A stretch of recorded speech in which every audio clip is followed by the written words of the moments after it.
Superstar. Hey, I know you're superstar. What's up? You superstar though. You superstar. Everything cool. But let's see. Right. Do I have to request join? No, you're right. We can see you now. Okay, cool. Yeah. Right. So basically, this is my subscription page. So the numbers be limited. Okay. If I take you to the other side, like no, yeah, but I think you can problem decide at all. Later, this video will go on YouTube as well. So okay, no problem. I'm okay with it. So I beg you introduce yourself to the people where they don't know you and So my name be I can speak pidgin or regular English. No, pidgin, Kiga, everything, bro. My name be SENA Agbeko. I be boxer from GH. So I came to the US in 2011 to push my career further. So it's been a long, hard road. And we're still on it. That's the most important thing. I'm definitely in a better position now than I've ever been, and I feel like I've established myself really well. And all that I need right now is an opportunity and take advantage of that. So, but I'm originally from Ghana. I grew up in GH. I finished school set for GH before I come here. So. I be GH boy. I be boy. You go UNICEF, man. You go uni. Oh yeah, I finished GIJ for that. Yeah. Bachelor's in communications. I tell them say be the most dedicated Ghanaian boxer. Well, I don't like to bring that up because but I like to. It brought a lot of controversy. The guy boys don't like if I talk that. So. Oh really? Or if they you used to say that. You used to say that though. No, not me. I didn't say that. But then say I be say it be GIJ go. With journalism school there, Charlie, journalists, then, more presenters for that. So, as the final time we boxed on the way, then CCA, I did do my degree too, they made a big deal of it. So, more of my parties would then be, newspaper reporters, radio reporters, TV reporters, all of them, they talk about stuff like that. And then, something that can make the boxers from Bukum feel, funny because they're like, oh, we don't get that chance. You have that chance and you rub it in our face. Really, so it's something that I've always, but the love hasn't, until recently, the love wasn't always the same because the people from Bukom, they see me say I'd be outsider. Right. And the whole time I was in Ghana, when I fought, I was fighting at the prison canteen every Friday. Right. Every single Friday. I was beating some of their best fighters and they still wouldn't acknowledge me. They still wouldn't recognize me because they wouldn't accept me, because I was different. And then even my original coach said, I started boxing my first, as soon as I start college, where I start the box. When he said, believe, say, I would take answers serious. It might not be say, I just be some kiddie where I did the area where. So what age will they talk about now? Oh, 16. 16. You see, the thing is, I went through school. As for school, Charlie, School was easy. So the time where I did class 1, now I did top everybody. Where they take me go class 3. From class 3, I go class 5. So I jump class 2, then class 4. Right. Where as I catch class 5 and I can't move airport residential area. So I can't go Engelbert. That place they need to do that matter. So I went through like 5, 6, and then of course, as you go through GSS, it's been normal. So all through my education, I was always like a little younger than most of my classmates just because of the way they can be. So that's a book. They're not we know book. Where Charlie we top every class where we did inside we top. But the reason why I started box, the reason why I started to do sports, I do my BC, I get my sex ones, where I go any school where I will give you some credit right now. You say the journalism thing, the work, you need to make the questions like you the flow. I like it. I'm really enjoying it. Thank you. I appreciate it. I really like it. I appreciate it. So the thing as I get my 6 months, it'd be actually where I pick as my first choice. Right. Where I pick Quinas, then Accra High. Right. Or be a cracker where I pick, cracker. So that time that's like some Kululu they go on where some government ministers put them up keys ahead of me and things. So I don't get any of the 3 schools where I pick. So my parents too, they know force give me, they know go to the school, go address the matter for that. So all they do they say we won't make you go Keta, make you go Keta school. So that going to Keta school, it makes Charlie I vex why my mind will be say Charlie, all this learning even because as I pass myself, I don't know if you get the school I won't go. You want, yeah. So as I can go Katasco, that be the first time where I did live away from my family. So it make I wouldn't say I was depressed, but I was very, very sad. And I was no longer interested in studying like that. So during my months in Ketasco, that be the time where I studied gym. Every day I do push-ups. Now when a house master get some weight where I lift. So by the time where I catch SS3, not the man can get kapa. Man they play handball, we they run track, we they do everything where man go do for sports, for school. So as I can finish SS, where I say Charlie, I for do something again. Where say GH Charlie, it be either football or it be boxing. So me to understand they like team sports like that. So I decided to go with boxing, and then one thing led to another. And then Mr. Rekwaku, he was me me I no go box because he me with Bele gym for Roman Ridge, because Roman Ridge is say the B sound in there. But me not did Jolu. But I did the railway in body, so the railway be the only thing where they separate my house from the gym. From the gym. So yeah, so it make easy where if you go where even said if you Rekwaku Piki where make it connect me where I come the Yankee self. If you will connect me to which one? Rodney Kwaku. Yeah, that's what Rodney Kwaku. Okay. I own everything. Rodney was very helpful when I first started boxing. He would come to the gym, support us, take photos of us. Really, some of the best photos I took when I started boxing was from him. Offered really good advice, and then when the time came and he felt I was ready, he was the one who connected me to the guy for here, and then we kind of did it while I was still in IGIJ. And I'm glad I didn't get the visa around the time, because if I had gotten it when it was first presented to me, I probably wouldn't have finished GIJ, and I had only 6 months left. So the time where I applied for my visa first, they know that they give me because they say I don't present the original documents. So it allowed me to stay. I had to wait 6 months again to apply. And then I reapplied and with the original documents, and then I got it, and then I was able to come to the state. to the US, yes. Right. You say you go Engelbert. It means a house good. Or well, I never say house good. We were not rich just because I went to Engelbert. But if my auntie, she first give you one, because say I don't grow up with my parents. My grandma, me, as I grow up, my mommy then poppy, real mommy then poppy, then split up. So as I split up, poppy keep me. But then think say poppy, so now poppy make busy, the fee take care of me. So my grandma way end up where keep me, where he take me come GH. Now then they stay for Togo, because then get family for Togo too.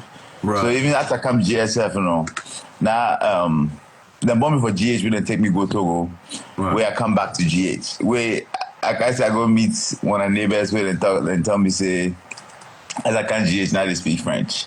That is my first language. Well, I meet them, I know the kind I was said. But you still if you speak French, or you left? No, I studied for school. I mean, I go read some text and understand a few words here and there, but to carry a full conversation, they're not gonna happen. It's not gonna happen, cry. So yeah. So I grew up with my aunt, and she was very, very helpful. Now she did work for some publishing.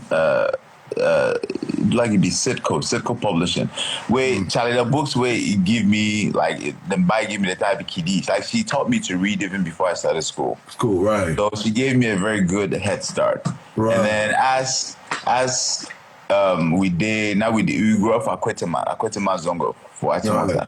Yeah. So with that place where I go, even that place it take me goes better school, Blessed Home. Where as we move from there, come the airport area, where she goes, says, Engelbert. So I actually said that Engelbert, giving Pekins, she had 2 daughters that are considered my sisters, where he attached me to. So as I go Engelbert, now no be come now the school fees, now the cost war. So as I catch class 6, me advise my body where I go take entrance exam for JUSEC. Because JUSEC GSS they be cheap. So if JUSEC where I can go. So I left and go back to I can go JUSEC sick off. Now the fees be too much. But even for Engelbert 7, that's area 7 at the top everybody. If you ask them, if you ask anybody the time where I didn't Engelbert, then BDB is better. Charlie still with the top. So Charlie, she gave me a very, very good start. And it wasn't that she was rich, but she just worked her ass off to make sure that, we all had at least a good education. So that's what I want to I'll forever be grateful to her for that. Yeah. Sidebar. So now I feel say if you get time, if I try add podcast or something with media, because bro, I don't gonna lie you. The way you conversate, it busts my mind. It's really great. I thank you. I appreciate if you start doing podcasts on the side with the boxes where you get to meet, I mean, I've actually thought about doing that, but then the problem be say, you see me, the way I make my mind say like I want to accomplish my things for boxing. I feel say like if I try to do that, you go right. Yeah, it go take my focus small from that. You see, where if you try to do that, so people no go take it. Unfortunately, that's how Boxing Day. So I've actually thought about it, and I still say like I get access to more of these boxers. I will create like like again like a podcast channel. I go approach things from a very different angle. Yeah. But the problem be say if you start to do that one, people don't go consider you to go take you seriously again. But I mean, it's something to look at. You never know. I can do it and do both successfully. So maybe you go. So now there's money in something. Yeah, there's a lot of money in podcasts now. And so long as you get and all that, bro. Trust me, like I'm enjoying. I'm very big on podcasts, and I'm enjoying the conversation. Like, awesome, and I'm not asking a lot of questions, but I enjoy how you talk the stories. You understand? Yes. So I feel if you did host something like that, bro, trust me, you will spot it. Well, I appreciate it. Thank you. Right. So, Sena, the time you did Ghana. What was your most difficult? Who would be your most difficult opponent where you fight? Oh my God. I mean, it depends on what level because as I did the amateurs, Were you the national team? I think they did the national team, eh? Yeah, not the national team. Yes, after 1 year, when the national team's happening, they don't call me sick off. Like I was really good, but not till I did work hard. Like if you come the running, if you come. Long distance sprints, it become like gym work, back work. I did do past everybody. So of that, the coach see that and he say, Charlie, this guy if he did with this, he go feel motivate some of the guys, make them work hard. Coach Asari. Yeah, Coach Asari did, but now he be assistant. So the main coach name be Roberto. Now he from Cuba. Right. Yeah. So I mean, it was those times were very, very. It was very challenging because I had to, make up in hard work what I didn't have in skill. So it was very challenging for me. But then there were 2 guys. There was one guy named Emmanuel Anim. Me didn't fight like 6 times. Ajay beat me like 4 times, but the last 6 times we fought, I beat him twice. And then another guy, name be Emmanuel. Oh God, I can't believe it. Emmanuel Mate. Yeah, I know Mate. Now he be lefty. Yeah, he worried me. He didn't fight 2 times. I never beat him. But then didn't be say, my problem is I have to start boxing there. My coach, Coach Mate, he trained me with like Vim and Kappa. So like if I did box, my main thing be knockouts. So if I know if you knock you out then it means I probably lost, and that was the case with me for a long time. Because even if the first time like people recognized me, you went they make a fight Frederick Lawson. Where at the time Frederick Lawson was one of the biggest boxing names in Ghana. Where he go African Games, go win silver medal, where go World Championships Milan. where that place no fit win anything, but as he come back, now, Vim they give him away. I go prison canteen where then match me, then he make me fight.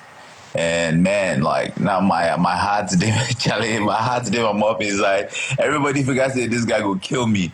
As the fight starts, bam, I drop him with the punch.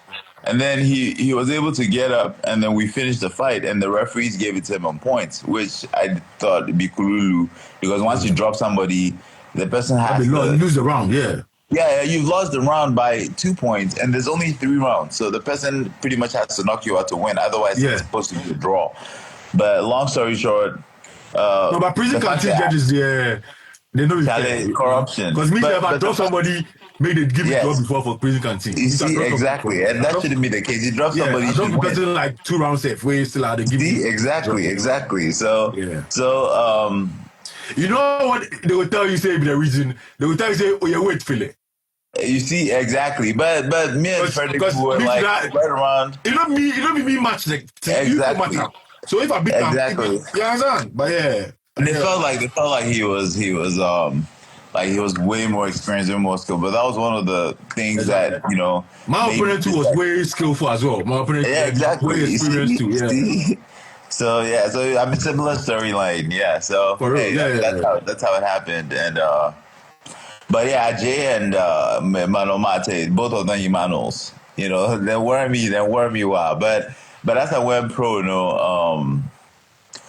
I mean the pro starting out the fights, I wouldn't say were that hard, because the way they do it for GH, honestly, like a lot of the opponents, then just they come for the pay.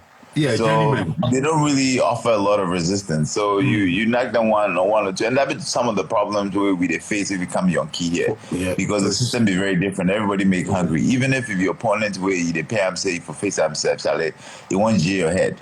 So where the magnitude of the fights are so much more here, that like my very first fight, I was just more overwhelmed by the grandness of the occasion versus. Say I wasn't skilled already, because as I did gym, I did beat everybody. Like I did spot some of the best guys, I did beat them all. But the thing we say, if you catch the actual fighter, it'd be different, because I think you spot them before. You beat me. Yeah, of course. So no, that was his head. This guy, he get power.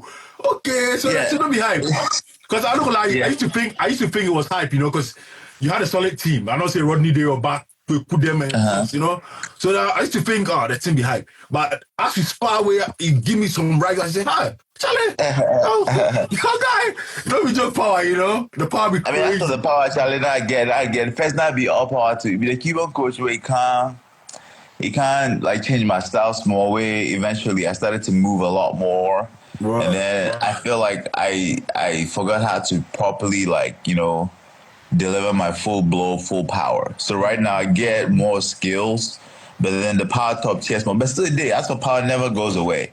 I mean, you understand? So we're just. I mean, boxing is very much like life. There's a lot going on. You have to reinvent yourself. And then there's also the age factor. It's always like chasing you. So you have to make sure that you're taking good care of yourself, your health. Make sure that everything is on point. Otherwise, Charlie. Some of the younger ones that are coming, very hungry too. They have, teams behind them. And sometimes me they laugh for GH, because GH, I hear a lot of them, they talk, say, oh, this guy be the next world champion, this guy be the next world champion. And while they're very young and very promising, they completely misunderstand the way boxing works here. Then figure say boxing still works the same way it worked during Azuma Nelson. I quoted my time. Even as recent as Joshua Clottey or Joseph Agbeko. Like things have changed so much. It's no longer about any of what it was. You understand? You have to have a certain appeal here. You have to be able to sell to the crowds. Where say Yonki Chale, it takes to be easy give one at people. Yep. So like people, even though they go more Africans, more Ghanaians, they even come or go restaurant, go chop. Everybody just they buy food, they cook for house. So you can imagine if you put on a show, unless it be some serious like musicians, some kind of serious entertainment that is a once in a while type of thing. They don't even patronize like sporting events. Like that'd be the last thing, even for GHF. Like parents, they talk to you, why they play ball, why they box, go school, go school and find job. So imagine say that they here, then they holler, then they hustle. They don't have time to come to your boxing match. They don't care. So there's no. Like some promoters told me before, say African fighters are not marketable, but you see, he said it that way. If be smarter, you go fuck you. You go figure say, oh, it has to do with you, but it's not that we are not marketable. It's that we don't have a market. We don't have our own people supporting us. You understand? That'd be why. Like the Mexicans, the boxing is big because they love that. They'll show up in there. Even the Nigerians now, they do well. Yeah, they will come to events. Exactly. They started do. But as for the boxing, Charlie, and that's another part of the problem. The reason why we don't get opportunities is because of that, and it's hard to build a staff. Most of the world champion boxers you see, they were built, they were made. It's not like they were born that way. They're good, they're strong. No, it's just they're creating a product that they can sell to the public and keep making money off that product. So if you be African guy, unless you're just like something that's extraordinary, special, you cut across all races and borders, nobody's gonna give you a chance. And that's why Azuma Nelson, Ikote, all of them got their breaks by upsetting the main guy. They were brought in as mere opponents to lose, and then they ended up, sucking the world. Exactly. And that's why even till date, it's still the same case for all boxers. Like you have to come in as the underdog and then upset the guy, to be really able to make it. So that's just how the story has been for the last however many years I can remember that I've known boxing. So yeah. I'm going through your profile. I see say you do movie and sons too. Oh yeah, that'd be last year, yeah, Charlie. So as I come Nashville is a place that I really settle, and it's been 10 years since I moved to Nashville. As I catch it, Nashville be country music hub, it'd be the main place for country music. So I get some chance to do some more like music videos and things with more of them are like big musicians. I do one with Rascal Flatts. I do one with another big artist called Dex Bentley, but that one they ended up pulling it. I don't know why they pulled it, but I remember shooting like a series for him. And then I also remember shooting a little documentary on my journey here. It was an 8-minute documentary, really done really well. And then I've been to a lot of other gigs, but the biggest one came this year, early last year. Big Indian movie. I never imagined Steph say, Charlie, I got a Bollywood movie. It's small, because Bollywood, watch Bollywood movies, Charlie. We love themselves, Charlie. We TV there's somebody they stop car, somebody. But they still have numbers though. They get crazy numbers. I know. I mean, they have, just before I actually went there last year, while I was on the way there, they then passed China as the most populous nation in the world. So they have more people in India now than even in China. So where you have numbers, you have a market. I mean, understand? So they don't need to even go outside to be able to sell. And they do exactly what their people like. And so I got the call from one of our boxing coaches in Nashville. It be Shorty, and a lot of people reach out to her when they need something related to boxing. So they reached out to her. They said they needed an African boxer, somebody from Uganda, to play a role of a boxer from Uganda. And so we talked about it, and actually the discussions had started a year prior. And I was like, cool, when event happens, I'm down. I didn't think it was going to happen. And just like that, I was applying for a visa to go to India. And, I was very lucky. I went there. I met the main star of the movie, Kartik. He was, bro, like that guy struck me. Says, as to see me there, I don't know what way like, but he can't paddy plus me. We made Charlie for the set self, everybody to, because it has to be cool plus me, everybody to, gravitate towards me. And it was a very, very pleasant experience.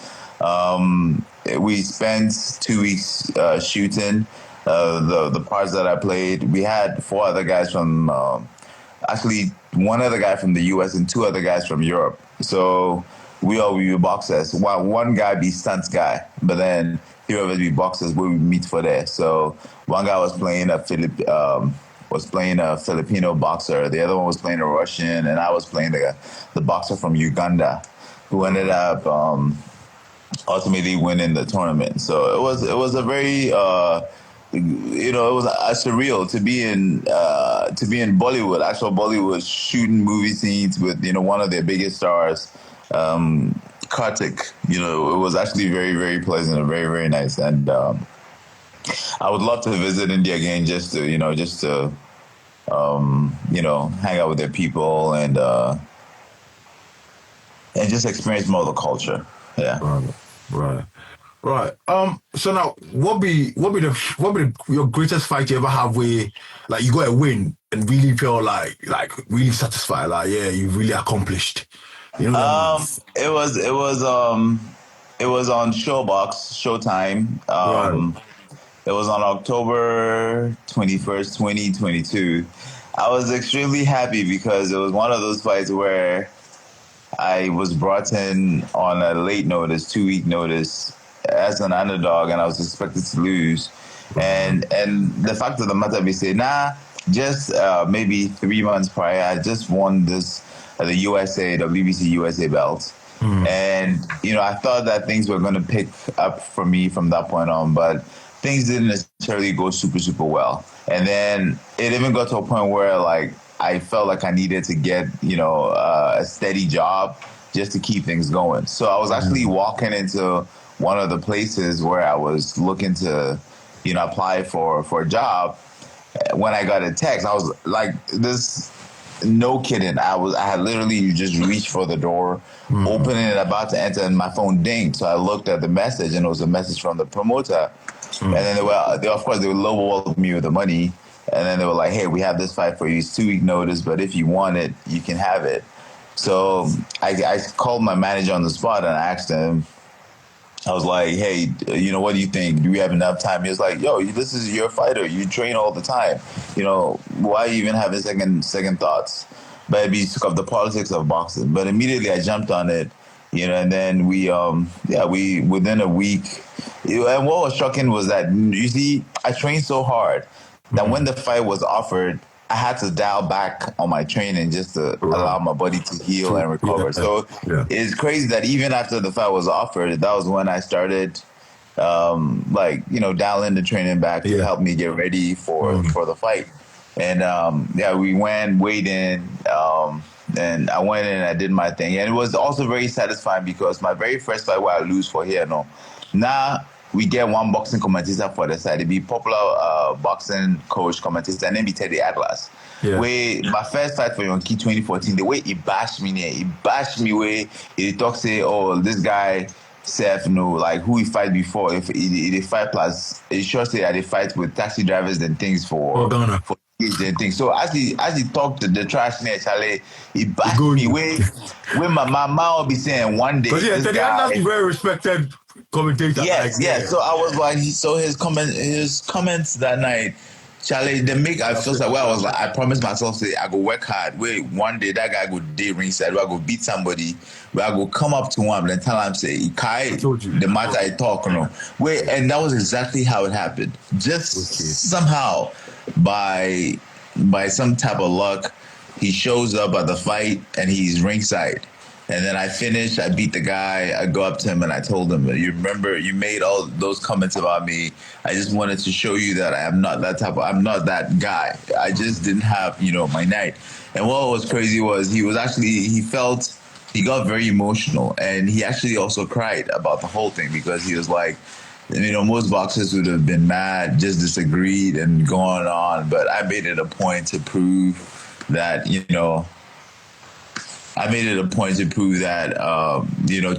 I took his advice in good faith, and I worked hard to get better, and become the person that I'd become. So it was a very fulfilling moment, and it made me very happy. Aside the fact that also that fight was the only televised fight in the whole world that weekend. I don't know what happened that weekend, but I think I can't remember what it was that weekend, that October 21st, but there were literally no other fights anywhere in the world.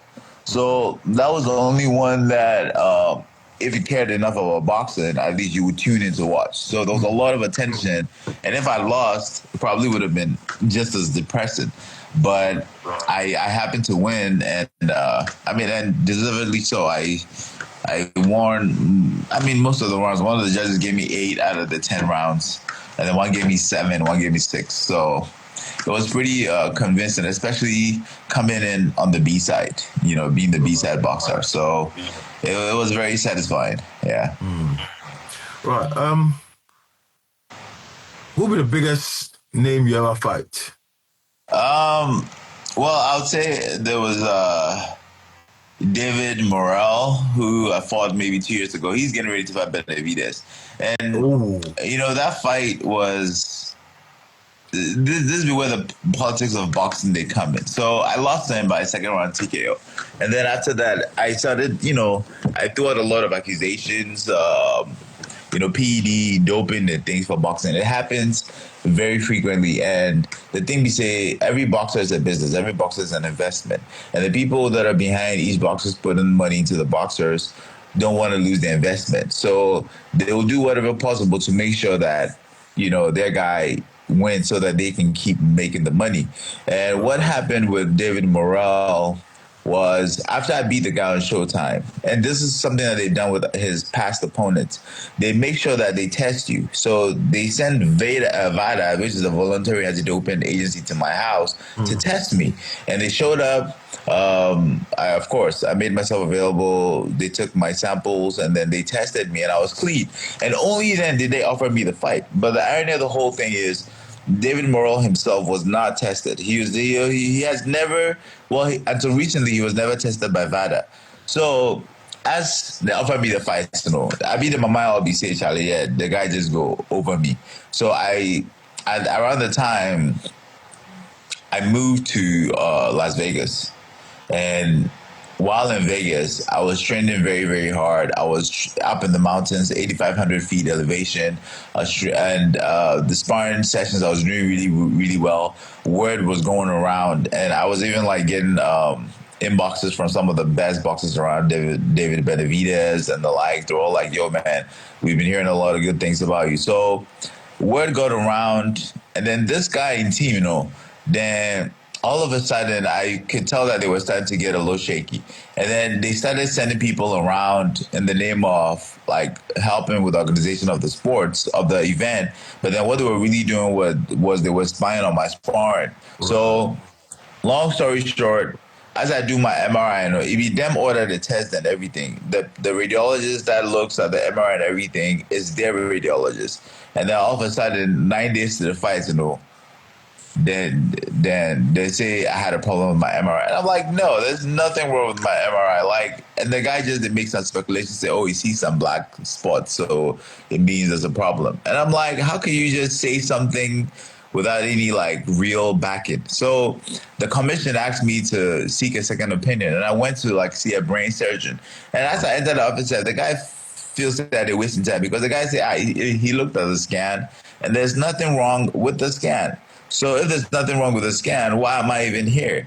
And then he wrote a note to go to the commission and then was like, hey, this guy does not have an aneurysm. And even if he does, there's zero risk of him, like, the aneurysm rupturing during the course of the fight, because a blow will not make any difference, right? If you get a brain aneurysm, and the thing will go fuck you up be if, you know, they chop right. If you're drinking all the soda, you know, alcohol, you're not eating right, those are the things that'll fuck you up. So